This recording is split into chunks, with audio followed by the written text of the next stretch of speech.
নাক বরাবর একটা ঘুষি মারল। কিঞ্চিত পিছিয়ে দেয়ালে বাড়ি খেল সাখাওয়াত। মাথার পেছনটায় ভোঁতা এক প্রকার ব্যথা অনুভূত হচ্ছে। চোখ ঝাপসা হয়ে আসতেই রেনার ও দুগাল বাচ্চাদের মতো জোরে টেনে নিল। সাখাওয়াতের মনে হলো ওর গালের মাংস ভেদ করে হাড্ডিতে বুঝি আঁচড় কাটছে কেউ। ব্যথায় চোখ মুখ কুঁচকে ফেলল। হাত দুটো দড়ি দিয়ে বাঁধা থাকায় সে ছটফট করতে লাগলো। রেনান ওকে ছেড়ে দিল। ওর মুখের ওপর থু থু মেরে বলল, এটাই আমাদের স্পেশাল যত্ন সোনামণি, লাগবে আর একটু যত্ন বলে তো করে দিই। সাখাওয়াত ভীত চোখে তাকিয়েই রইল। উৎস হুঙ্কার দিয়ে বন্ধুদের বলল, এরে সারা রাত আটকে রাখ, খাবার দিবি না, সকালে ছেড়ে দিবি। আজকের কথা মনে থাকলে ভবিষ্যতে এসব করার দুঃসাহস দেখাবে না, শালা কুত্তা। ইমাদ ভ্রু কুচকে জিজ্ঞেস করল, নেহা বাসায় গিয়ে আঙ্কেলরে এসব বলছিনি? ওনার তো জানা দরকার। কি জানি এই তিন বোকা কি করছে। ভাগ্যিস নেহা টেক্সট করেছিল ঠিক সময়ে, নয়তো বোকাগুলো এর ফাইজলামির শিকার হতো। আমি আসি, বাসায় যেতে হবে। আচ্ছা, আমরা এর সামলায় নেব। নিস্তব্ধ পৃথিবীর পূর্বাকাশে ঝলমলে আলো ছড়াচ্ছে শুক্লা দ্বাদশীর চাঁদটা। পুরো আকাশ ঘিরে রেখেছে কোটি কোটি তারা। অন্ধকার এই রাত্রের আকাশখানি মনোযোগ দিয়ে অবলোকন করছে উৎস। হালকা ফিনফিনে হাওয়া গায়ে কাটা দিচ্ছে ওর। মনোযোগে ভাটা পড়ল ফোনের কম্পনে। ভাইব্রেশন মোডে থাকা ফোনটি পকেটের ভেতর থেকে যেন হাত পা ছুড়ে কান্নাকাটি ছুড়ে দিয়েছে। উৎস দ্রুত গতিতে ফোনটা বের করে স্ক্রিনে তাকাতেই আদ্রিস ওয়াজিদ নামটি দেখল। তার বড় চাচার ছেলে। উৎস কলটি রিসিভ করলো। ওপাশ থেকে আদ্রিসের তীক্ষ্ণ কণ্ঠ শোনা গেল, নেহাদের সাথে যে ছোট লোকটা অসভ্যতামি করেছে, ওটার কী ব্যবস্থা নিয়েছিস? উৎস প্রশ্নটার জন্য প্রস্তুত ছিল না। আদ্রিস যে বোনদের সাথে অন্যায় অসভ্যতামি মেনে নিতে পারবে না সেটা ভালো করে জানে। আদ্রিসের হাতে পড়লে এতক্ষণে সাখাওয়াতের যে কী অবস্থা হতো ভাবতেই হাত কেঁপে গেল ওর। সেজন্য আগেভাগেই সে সবটা সামলে নিয়েছে, যাতে কোনো অঘটন না ঘটে যায়। কিন্তু ওকে জানালো কে এসব? ফিহা বাদরটা নিশ্চয়ই। উৎস হেসে আদ্রিসের প্রশ্নের জবাবে বলল, ওর ব্যবস্থা নেওয়া হয়ে গেছে ভাই, তুমি চিন্তা করো না। আদ্রিস শুনল, একটু থেমে আবার জিজ্ঞেস করলো, কোথায় ছোট লোকটা? কী ব্যবস্থা নিয়েছিস? উৎস ঢোক গিলে বলল, হাত পা ভেঙে আটকে রেখে আসছি। আদ্রিস স্বস্তি পেল যেন। হালকা গরম নিঃশ্বাস ছেড়ে গমগমে স্বরে বলল, গ্রেট। রাখি ভাই, বাসায় আয় তাড়াতাড়ি, আসছি। ফোন কলটি কেটে দিল উৎস। হাফ ছেড়ে স্বস্তির নিঃশ্বাস ফেলে আবারও বাইরে মনোযোগ দিল। চারপাশের অন্ধকার কাটিয়ে এক টুকরো আলোকিত চাঁদ ঠিক আকাশের মাঝখানে এসেছে। মায়াবী আলোয় পৃথিবীকে যেন ভাসিয়ে নিচ্ছে অন্য কোনো রাজ্যে। বাড়ি পৌঁছাতে রাত 10:30 বেজে গেল ওর। ডাইনিং থেকে পানি খেয়ে লিভিং রুমের দিকে পা বাড়ালো উৎস। গিয়ে দেখল নেহা, ফিয়া আর রোজা বসে আছে।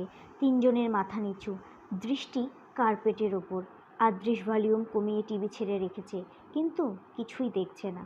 চোখে দৃষ্টিতে রাগ ফুটে আছে। হঠাৎ উৎসকে দরজায় দাঁড়ানো দেখে আদ্রিস বলল, তোর এই বোনটা বেশি চালাকি শিখে গেছে না? আমাকে না জানিয়ে তোকে টেক্সট করেছে। কত বড় সাহস হয়েছে বুঝতে পারছিস? উৎস এসে বলল, সিঙ্গেল সোফার হাতলে। তারপর বলল, ভুল হয়ে গেছে, থাক। তোমাকে তো ওরা ভয় পায়, আমি তো সামলে নিয়েছি ব্যাপারটা। আদ্রিস ঝাঁঝালো স্বরে বলল, আমি কি বাঘ নাকি ভাল্লুক যে ভয় পায়? যত সব নাটক। আর এরা কি বাচ্চা? তিন মেয়ে ওই কুত্তাকে মিলে বেধড়ক পিটাতে পারে নাই? খুকি সেজে থাকলে নর্দমার কীটরা এইভাবেই অপদস্থ করবে। যত সব অপদার্থ। উৎস শান্ত গলায় বলল, থাক ভাই, যেটা হওয়ার হয়ে গিয়েছে। তো আব্বুরা কি বলল? আদ্রিস কাট গলায় জবাব দিল, ডাস্টবিনের সাথে বিয়ে দেবে কে? ক্যান্সেল। ওহ যাক, ভালোই। অতঃপর আদ্রিস আর উৎস সাখাওয়াতের ব্যবস্থা নিয়ে কথা বলতে লাগলো। নেহা অধৈর্য হয়ে গেল, কিন্তু আদ্রিস ওদেরকে যেতে অনুমতি দেয়নি। আর না পেরে নেহা ওর পাশে বসা ফিয়াকে ফিসফিস করে বলল, সব তোর জন্য। ভাইকে এসব কাহিনী বলতে গেলি কেন? ফিয়া নিচু কণ্ঠে বলল, ওই সাখাওয়াতটার উপর রাগ হচ্ছিল আমার, তাই আদ্রিস ভাইয়ের হাতে মার খাওয়াতে ইচ্ছা করছিল। ইচ্ছা করলেই তুই বলে দিবি? জানিস না ভাই কেমন? ছোট লোকটাকে মেরেই ফেলতো। সেটাই হওয়া উচিত ছিল। চুপ থাক তুই।